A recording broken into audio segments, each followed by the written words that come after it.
The following presentation by Monument Capital Management, LLC is intended for general information purposes only. No portion of the presentation serves as the receipt of or as a substitute for personalized investment advice from Monument or any other investment professional of your choosing. Please see additional information disclosure at the end of this presentation. A copy of Monument's current written disclosure brochure discussing our advisory services and fees is available upon request or at www.monumentwealthmanagement.com.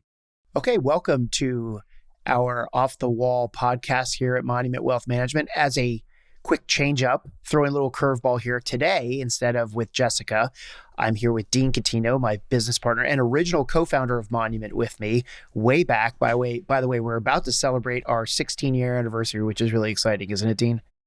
It is great to be here, by the way, and it's great to be filling not the big shoes, but the attractive shoes of Jessica Gibbs. Well said, well said. And the reason Dean and I thought it would be fun to do this episode together is because our guest today is Krishna Pendyala.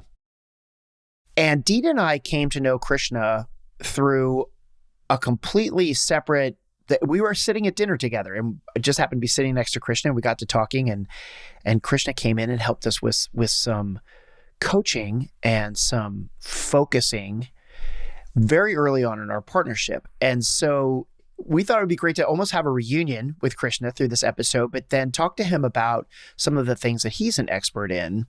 He is the founder and chief empowerment officer of the Choice Ladder Institute and also the co-founder and president of the Mindful Nation Foundation. He's an entrepreneur of several different businesses, and he's the author of a critically acclaimed book called Beyond the Pig and Ape, and we'll get into that.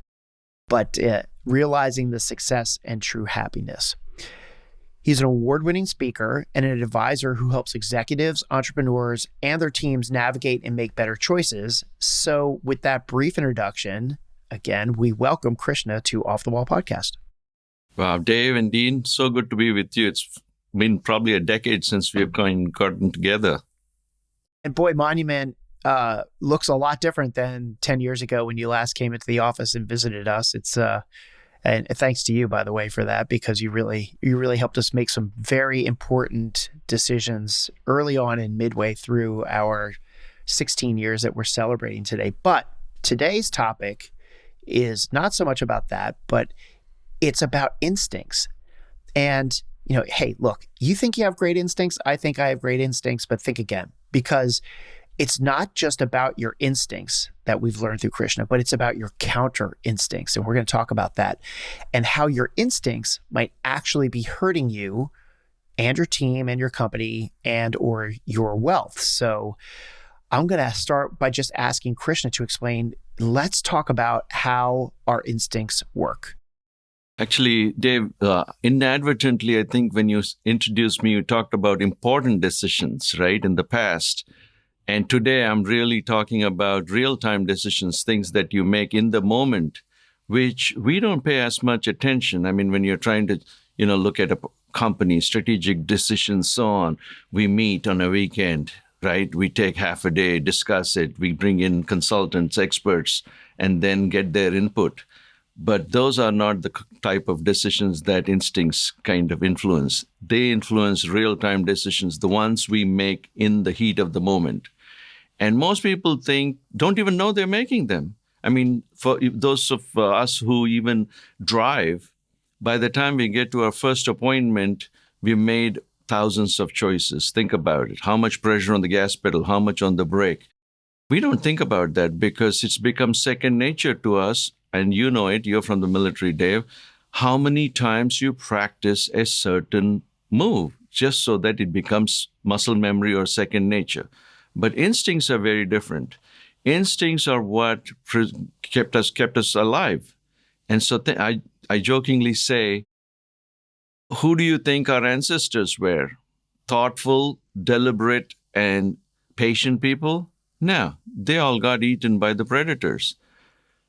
So the strain we come from have the following personality traits: highly reactive, motivated by fear, and prone to urgency. And I tell the execs, don't we behave like that? Or forget execs, anybody, don't we behave like that? And if we do, why are we surprised? So if you do want to behave differently and not be impulsive, not make hasty decisions, which really end up creating new problems that you end up cleaning up, or in your industry, losing money. And then you kind of don't deal with it. You just don't know because it's second nature. And then you end up cleaning up, but still not learn. And that's where I think counter instincts come in. And here is where I want to start with a disclaimer. If you're in real danger, do not practice counter instincts because, as I said earlier, instincts are here to protect you. Survival. That's why we call them survival instincts. But most of the time, we are not in life and death situations. It's the perceived threat or the fear that makes us make mistakes.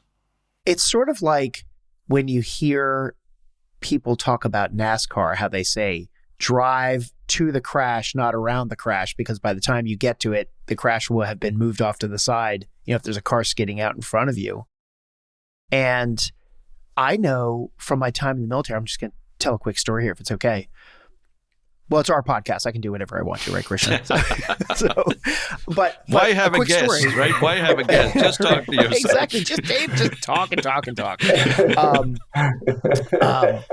So when I was in the military, one of the units I was in was a unit called a light armor reconnaissance, and we drove these 8-wheel vehicles that looked like little mini tanks with a gun on them, and they carried 4 guys in the back, and then 2 people in the turret and a driver. And we would literally take them on the highway and drive them to the training area. We'd go right down I-95 with these things going 60 miles an hour, with people hanging out. It's kind of fun. And when we did our safety brief before we took off, we would always brief what to do if something got in front of the vehicle, specifically like an animal or a deer.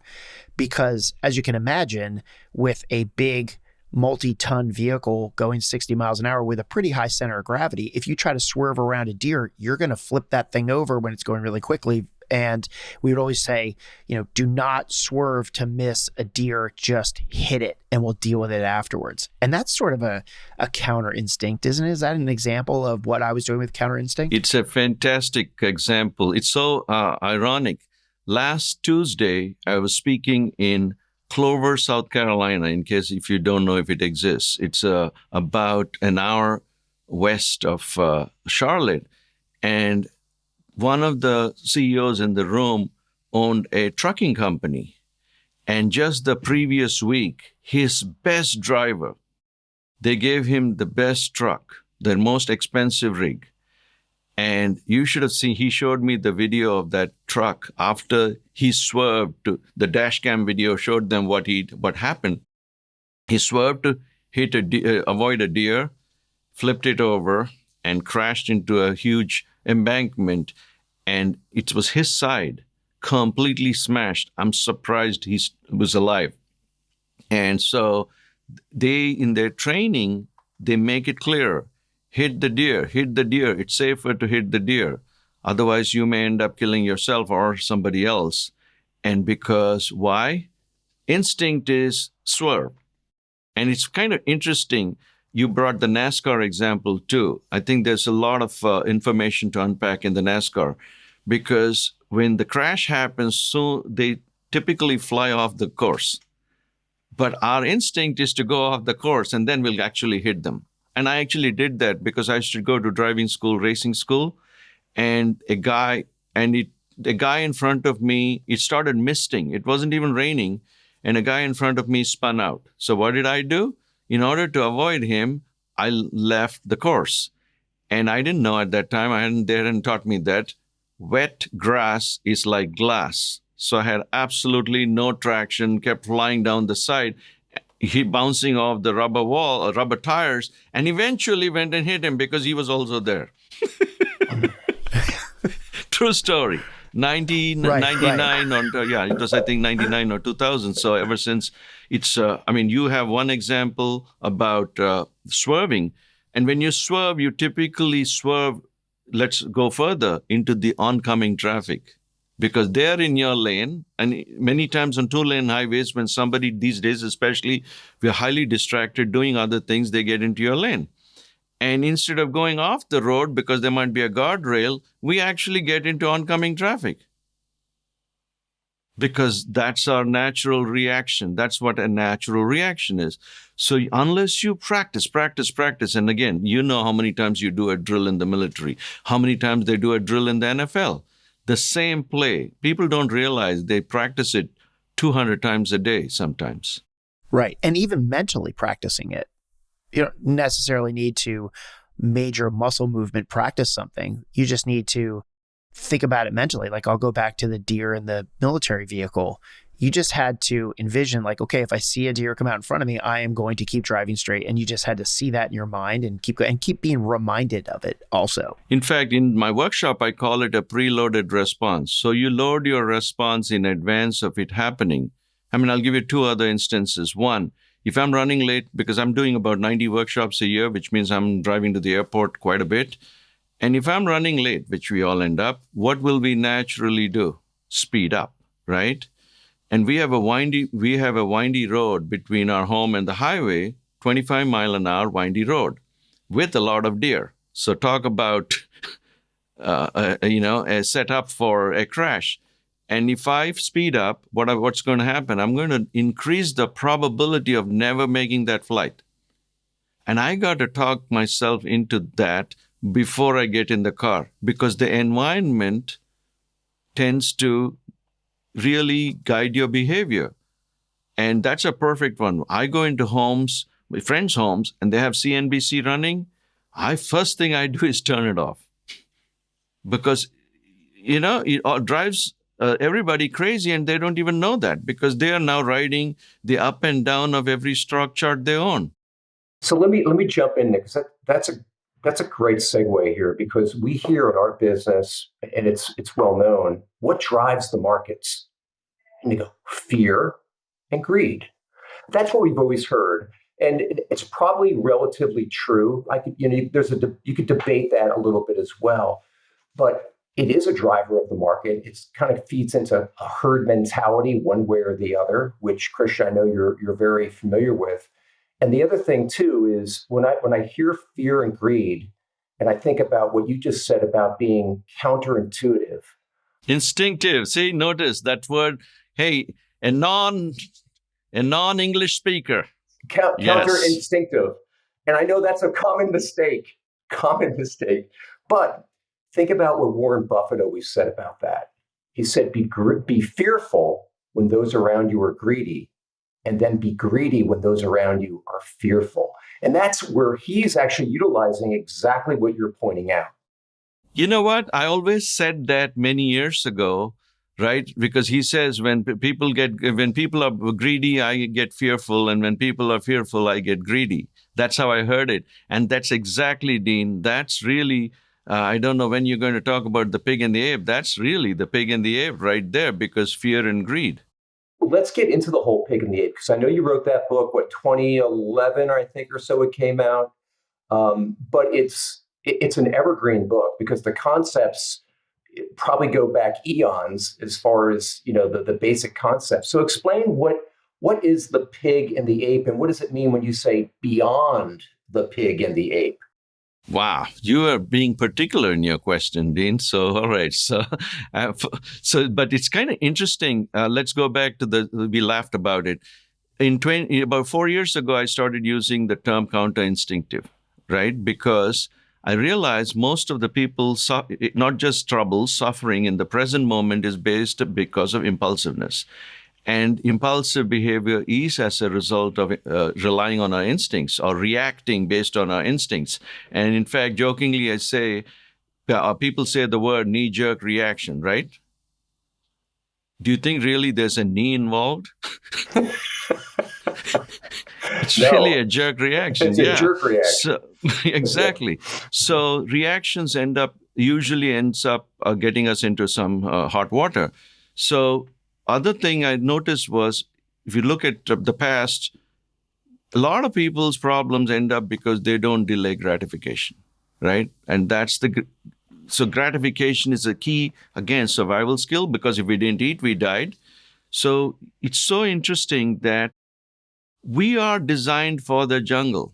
We have not evolved yet. in that way. I mean, yes, we can stand up straight and we can walk on 2 feet, but have we really evolved out of the jungle? For example, I mainly work with senior executives and so on in my workshops, and I ask them, when things are running fine in your organization, what pops into your head? Every response I get is negative. What's wrong? What am I missing? When is the next shoe going to drop? Is this the lull before the storm? What's hiding in the bushes? I mean, come on, we are in the jungle. But when we are in a safe place and we behave as though we are in the jungle, we end up becoming more of an animal. And one of the people who hosted my workshop in Michigan last year did not attend it because he was too busy. But at the happy hour, he asked me, Krishna, I'm sorry I missed your workshop. In one sentence or less, can you tell me what I missed? It was a 3-hour workshop. So I thought that was an interesting question. If I could really answer his question, maybe succinctly, that could be something of value. And I paused, thought about it a little bit, and this is what came out of my mouth. I said, how to be less of an animal under pressure. Wow. And you know what you just said there? Because I've read some of the things you said. You said, I paused. Talk about why the pause is so important in making decisions. I think pause is a superpower. I have pause buttons everywhere because on my phone, I mean, everywhere, because, I mean, think about it. Otherwise, what happens when it rings? It's a Pavlovian response, right? Boom, we just pick it up. But you asked the first, so let's talk about pause and then go back to the pig and ape. So pausing is really a superpower because one of the favorite books that influenced my life is Viktor Frankl's Man's Search for Meaning. And in that, the key line is between stimulus and response, there's a gap. And that gap is the pause. So when you take the pause out, you get a reaction, that knee-jerk reaction. And so if you want to respond more in life and react less, you want to put a pause in there. And this is a little hack. The easiest way to pause, Dean, is to ask a question. If you want to pause somebody, ask a question. If you want to pause yourself, ask a question. Why am I feeling like this? Why are my ears getting hot? Why is my jaw why am I fist clenching? Why am I restless? Any of those questions will help you pause and interrupt that reactive behavior. So now let's get back to pig and ape. So delaying gratification is really one of the, if you can learn how to delay gratification, I think a lot of problems will be solved. So the book, I wanted to call it Dig, D-I-G, and that turned out to be quite preachy. I said, no, let's flip it. And that's when pig came up. And it's interesting, when I studied language, the way people use the word pig is don't be a pig, don't pig out. And it mapped to that greed part of what you were referring to. And then so again, you nailed it, fear and greed. So I got greed in pig. So how can I get fear? And, once you get one acronym, you want to find another 3-letter acronym. So I was lucky to find the APE, which is an acronym for avoiding painful experiences. So between the two, right, they will drive your choices if you're unaware of them. And so I'm a big believer in having visual reminders so that I can be cognizant of it. So I don't know if you guys can see, my cufflinks are pig and an ape. And, they constantly hit the table to remind me that I own 2 of these. And if I don't monitor them or watch for them, they will mind me. So I need to mind them rather than them mind me. And then you picked on the word beyond. So once you're able to master monitoring your fear and greed, then you got to deal with your mind because your ego. Too many of us, when you go to a networking, they don't say, who are you? They ask you, what do you do? And so we have conflated what we do to become who we are. And that creates a problem because if our identity becomes what we do, then the moment that's gone, we die. And so we got to preserve. So the job of the pig and ape is to feed and protect you also. Fear and greed, but it's also feed and protect.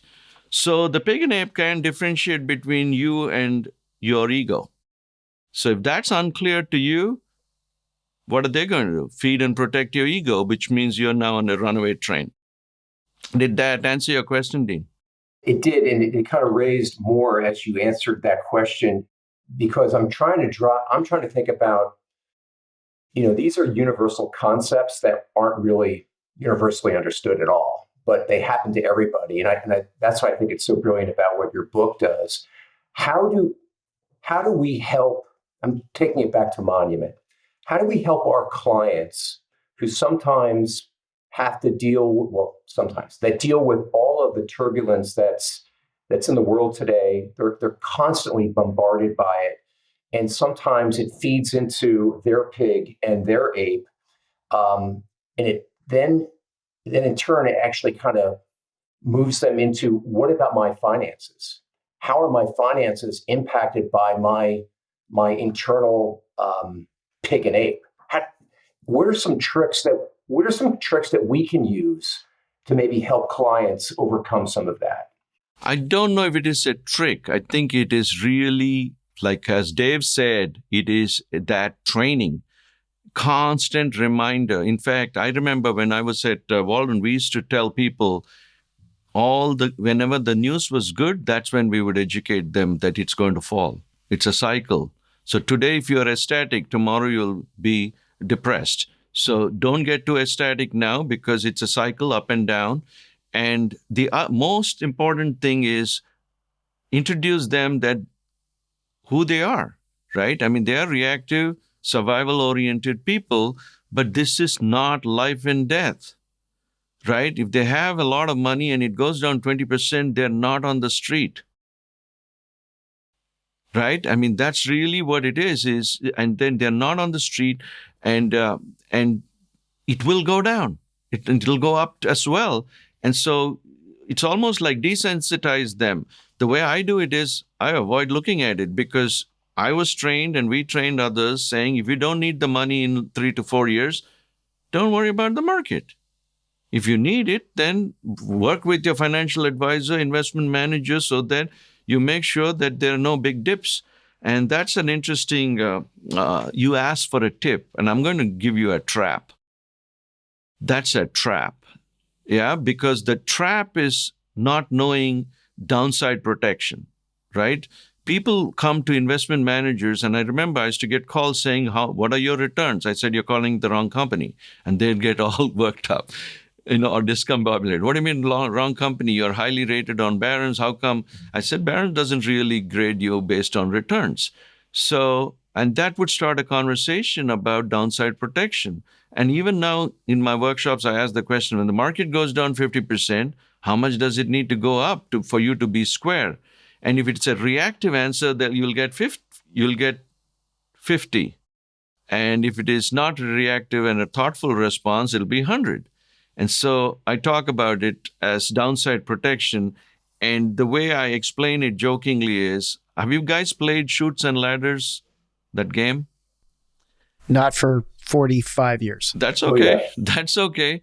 So most of us human beings are trained to get tips, right? We're motivated to find a tip. In that game, a tip is a ladder, right? How do you get to 100? So you're constantly, as you roll the dice, you look for the next ladder. And if a 4 gives you a ladder, you say, give me a 4, give me a 4. But there could be a chute at 2 and 5, and you can't even see it because you're so fixated. And I'll give you a more practical example. I've had the privilege of coaching a gentleman who climbed Mount Everest. What's the goal of everybody going on a Everest expedition? To summit, right? But he educated me saying there's a 7,000-foot drop on the left and sometimes an 8,000-foot drop on the right. Does it matter where I climb or wherever I put my next step? And so I'm a big believer in watching where you put your next step, because if you put your foot at the right place, you will get where you want to go. And I think that's what good financial advisors do, is help their clients take that next step. Don't worry about the immediate consequence. It's really you're looking longer term. So the last thing is, how do you take a 4-year perspective or a 5-year cyclical perspective rather than this roller coaster? Yeah, it's interesting because we started off a few minutes ago. Dean was talking about, be greedy when people are fearful and fearful.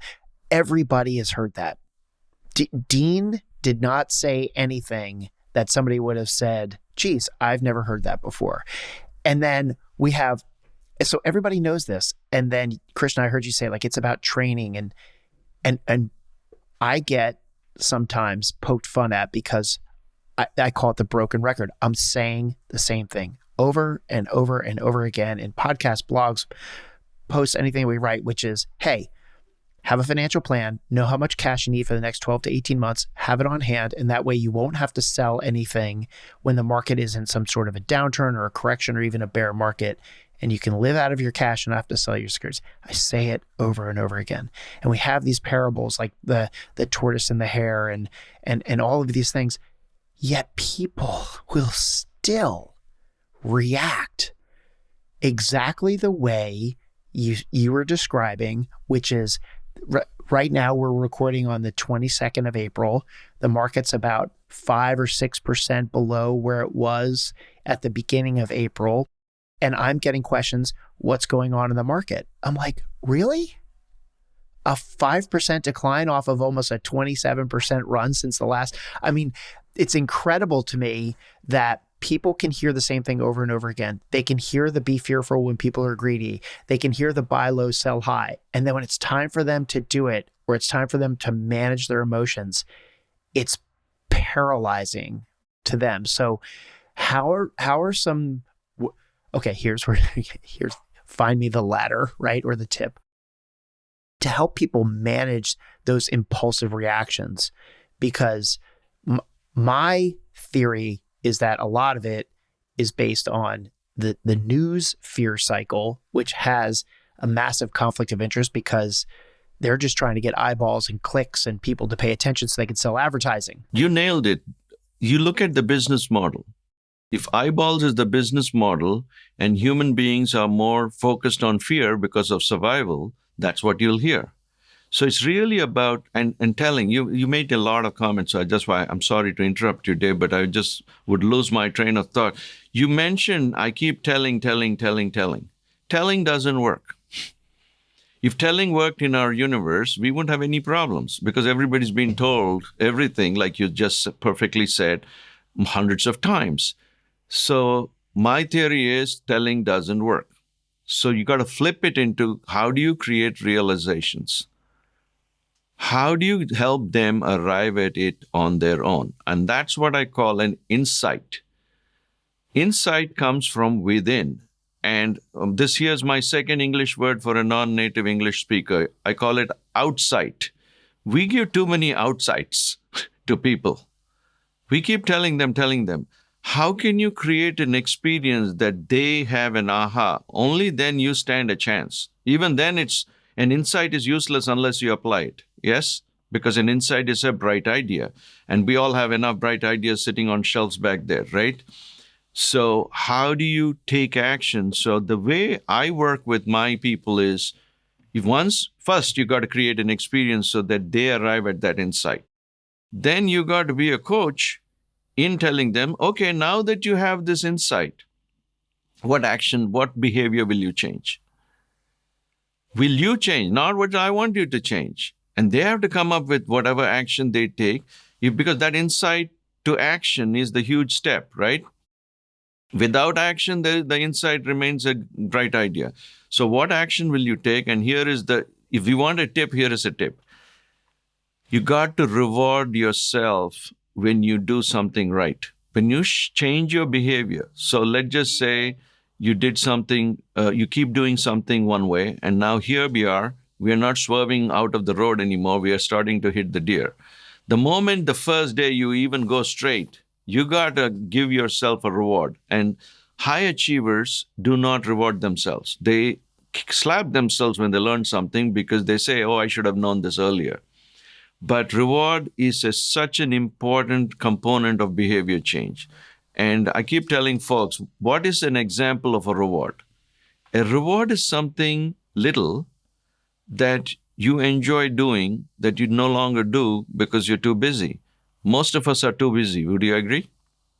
So you can pick little things.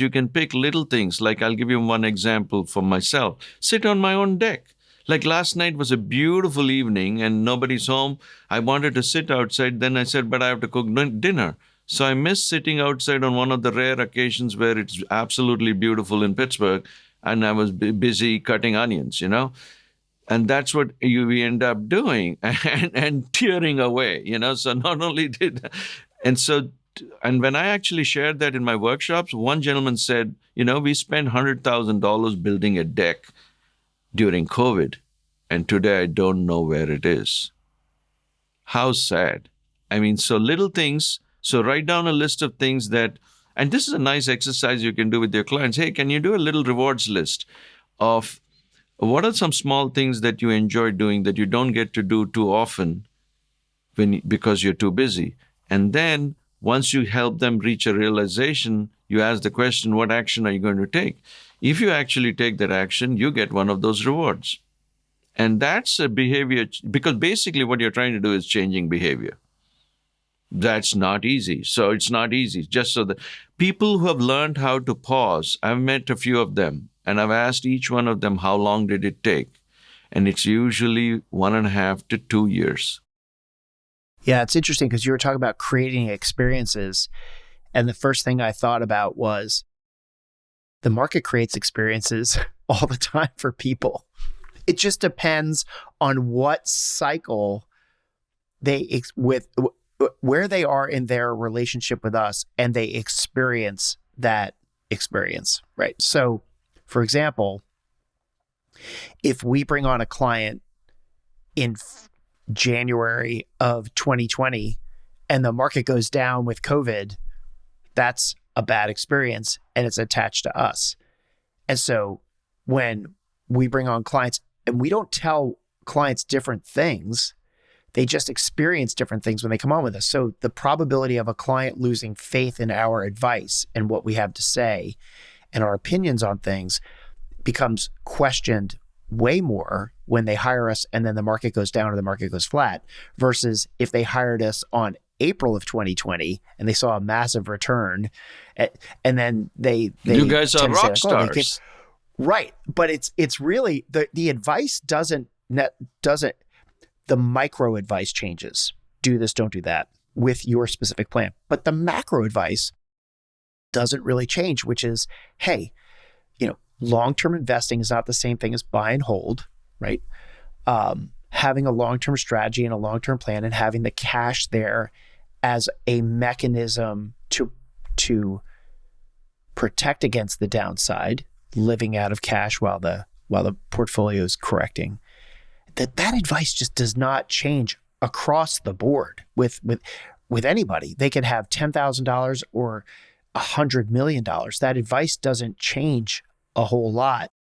But where they start looking at the chutes and the ladders, using I guess it's an analogy, it's not really a parable, but using that game as an example, it depends on when we meet them, whether they're seeking ladders or they're experiencing chutes. And I'll conclude with this. The clients that have been with us for over a decade hardly ever call in a panic when there's some sort of correction, to include something like we saw in 2022. It's the people who have only been with us for a year or two that start to say, like, what are you doing? What, blah, blah, blah. And I think it's still hard to manage those because the impulsive reaction is to pick up the phone and start questioning the advice. That's the impulsive reaction we deal with all the time. So here is, as you are talking about it, I'm brainstorming here. So it's about screening. So maybe the only time they listen to you is before they become a client, right? Because at that time, they're trying to screen you, and you can screen them as well by really asking the question. And again, I made a counter instinctive comment earlier. Give them bad news when things are going well. Predict bad news when things are going well. So, hey, you're having a good time. You had a nice run here. Guess what? That too shall pass. Exactly. And we're saying it right now, Krishna, as people were saying, hey, do you remember how you felt in October of 2022 and the market was down, 20, 30%, depending on how you were invested, maybe even more, especially if you were in some of the Magnificent Seven, you could have been down 50% in some of those holdings. Do you remember how you felt then? Yes, I do. I felt terrible. The market's basically at an all-time high. So don't you think it's a good idea now to sell some of those securities and read some cash? No, because I think they're going to go higher. Okay, whoa. There you go. That is the opposite of what I'm talking about. I know it is. That's why I set it up for that's the instant gratification, not instant gratification, the continued gratification, right? The greed. It's the greed that Dean was talking about. So really is when things are high, you got to remind them that they will fall. And that's when they're more open to listening, because when they're down, there's an interesting a way to represent the human brain. Okay, think of this as your brain, and this is your prefrontal cortex. Okay, and when you flip your lid and get emotional, your brain stem is running the show, which is your reptilian brain. And so when markets are down, they're in this mode. When markets are high, they're rejoicing. So you want to give them the dosage. It's almost like dosage, right? It's about how do you vaccinate them, or how do you program their mind to expect a fall once there's an up, because the markets are cyclical. Everybody knows that. It's so interesting what you're saying. I'm sorry to cut you off, Krishna, but what you guys are talking about is the power of loss aversion. And this is something, Krishna, I know that you had followed Daniel Kahneman, who recently passed away, father of behavioral economics. He talks about the emotional impact of feeling loss. It's felt twice as much as an equal gain. So, Dave, to your point, you talked about market experiences. People are experiencing them all the time. And our long-term clients, they get it because they've lived through it with us. But a relatively new client that comes on and the market happens to go down by 20%, they're going to remember that 20% downward movement for probably several years, because it's one of the first things they experienced. It was so very powerful, as opposed to a 20% gain. They're going to go, oh, well, it's up 20%. What do we have for lunch today? They're just not going to remember it as impactful as it was. So I think that's really such a key point. In fact, Dean, you made me recall something. So back to your onboarding or even pre-onboarding screening, one of the questions you could tell them or comments you could tell them is, we don't react to market conditions. Your previous guy did, or previous person did. That's why you're talking to us. Otherwise, you would stay with that person, right? The reason you're looking for a different financial advisor, investment manager, is because someone reacted or you triggered them to react. We don't. If you want us to react, we are the wrong people. When you say no to somebody, they want you more. And so it's we don't. In fact, I only coach now 2 because I speak so much. I'm too busy. So I coach only 2 CEOs. And when he was in one of my workshops and he called me, I said, if you want a yes man, I'm the wrong guy. We're going to have some tough conversations, because if you want a yes man, you don't need anyone, because you know everything. Because if you want to improve or change, you want somebody who will disagree with you, not agree with you. Because if you call and say, sell this, and we do it, why do you need us? Exactly. And Dave, you hit on it earlier too. We're constantly making micro movements in the management of portfolios, but we're not making these dramatic, selling out of everything, going to cash. I mean, that is not what we do, but we are. That is reactive. Micro adjustments are course corrections, like everything. Like, a plane is off course 90+% of the time because it's never on that straight line. Because, wind and so many other air pressure and so many things takes it off course. But because you have a path, which is your plan, you can keep coming back to the plan. And you're not making, as you said, Dean, major reactive moves, which is what usually why people change advisors is because they yell at the previous person and they make reactive moves, and then 3 months or 6 months later, they see the consequences, and then they don't take ownership. They blame the advisor again.